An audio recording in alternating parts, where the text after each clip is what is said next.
Big boss తెలుగులో అత్యధిక ఆడియన్స్ని కలిగి ఉన్న ఏకైక రియాలిటీ షో అని చెప్పవచ్చు. బిగ్ బ్రదర్ అనే టైటిల్తో అమెరికాలో ప్రారంభమైన ఈ బిగ్ బాస్ షో ఆ తర్వాత ఇండియాలోకి వచ్చింది. హిందీలో మొదటగా వచ్చిన ఈ షోని మంచి రెస్పాన్స్ అందుకుంది. దీంతో వివిధ భాషల్లో కూడా బిగ్ బాస్ షో స్టార్ట్ చేసిన విషయం తెలిసిందే. తెలుగులో ఇప్పటికీ 7 రెగ్యులర్, ఒక ఓటీటీ సీజన్ పూర్తి చేసుకున్న ఈ బిగ్ బాస్ సీజన్ 8 త్వరలో ప్రారంభం కాబోతుంది. ఇక ఈ సీజన్లో బుల్లితెర స్టార్స్ ఎక్కువ మంది బిగ్ బాస్ హౌస్లోకి ఎంట్రీ ఇచ్చే అవకాశం ఉంది. కృష్ణ ముకుంద మురారి సీరియల్ ద్వారా మంచి పాపులారిటీని సంపాదించుకున్న ప్రేరణ బిగ్ బాస్ హౌస్లోకి ఎంట్రీ ఇవ్వబోతుంది. ప్రేరణ కన్నడ నటి, అలాగే కన్నడ అమ్మాయి కూడాను. కన్నడలో 2017లో హరహర మహాదేవ సీరియల్ ద్వారా కన్నడ ఇండస్ట్రీలోకి ఎంట్రీ ఇచ్చింది ప్రేరణ. ఆ తర్వాత రంగనాయకి అనే సీరియల్ ద్వారా మంచి నటిగా గుర్తింపు తెచ్చుకుంది.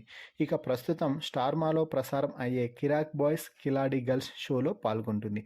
అయితే చాలామంది ఇంకా సీరియల్ యాక్టర్స్ ఉన్నప్పటికీ ప్రేరణకి మాత్రమే బిగ్ బాస్ ఆఫర్ రావడానికి అతి ముఖ్యమైన కారణం మరొకటి కూడా ఉంది. అదేమిటి అంటే కన్నడలో ఇప్పటికే బిగ్ బాస్ షో నడుస్తున్న సంగతి అందరికీ తెలిసిందే.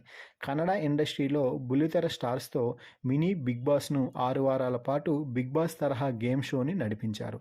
ఆ షోలో ప్రేరణ కంటెస్టెంట్గా ఎంట్రీ ఇచ్చి 6 వారాల పాటు హౌస్లో కొనసాగింది. మినీ బిగ్ బాస్లో విన్నర్ ఎవరూ లేరు, కానీ చివరి వరకు బిగ్ బాస్ హౌస్లో ఉన్నవారికి కొన్ని అవార్డ్స్ కూడా ఇవ్వడం జరిగింది.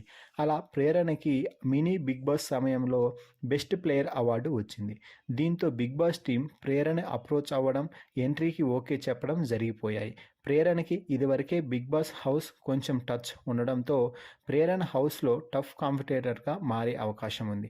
ముఖ్యంగా లేడీ కంటెస్టెంట్స్లో ప్రేరణ స్టార్ కంటెస్టెంట్గా ఎదిగే అవకాశాలు పుష్కలంగా కనిపిస్తున్నాయి.